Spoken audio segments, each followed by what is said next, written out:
The fog hung low over the small, desolate town of Hollow Creek. Its streets were eerily silent, save for the faint rustle of dead leaves swept by the cold wind. Sarah clutched her flashlight tightly as she tiptoed through the abandoned library, her heart pounding like a war drum. She had come searching for her brother, Alex, who had vanished 2 days ago without a trace. The air smelled of mildew and decay, and the bookshelves loomed like shadowy sentinels.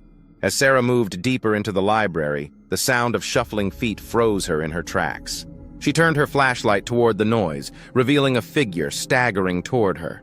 It was Alex. Relief flooded her until she noticed his eyes. They were clouded, lifeless.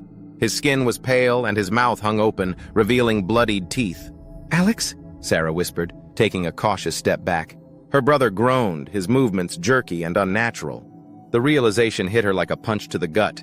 Alex was no longer human. Suddenly, a guttural growl echoed from the shadows. Sarah swung her flashlight around, and another figure emerged. It was Mrs. Thompson, the sweet librarian who always gave Sarah candy as a child. But now her once kind face was twisted into a monstrous snarl, her fingers claw-like and caked with dirt. Sarah's survival instincts kicked in. She bolted toward the library exit, but her foot caught on a fallen book, sending her sprawling to the ground. The flashlight rolled out of her hand, its beam flickering wildly across the walls.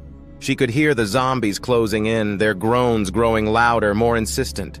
In a desperate move, Sarah grabbed a sharp piece of broken glass from the floor. As Alex lunged at her, she hesitated, tears streaming down her face. "I'm sorry," she choked out, plunging the glass into his chest. He collapsed with a final haunting groan. Mrs. Thompson was next, her skeletal hands reaching for Sarah's throat. Summoning every ounce of strength, Sarah shoved a heavy bookshelf, pinning the zombie beneath it. The creature screeched, thrashing wildly, but the weight held it down. Panting and terrified, Sarah stumbled out of the library into the foggy night. The distant moans of other undead echoed through the town, a chilling reminder that Hollow Creek was no longer a safe haven. Sarah knew she couldn't stay. Clutching her flashlight and the shard of glass, she vowed to find a way out of the cursed town and uncover the truth behind the nightmare that had consumed it. But as she disappeared into the mist, she couldn't shake the feeling that something, or someone, was watching her from the shadows.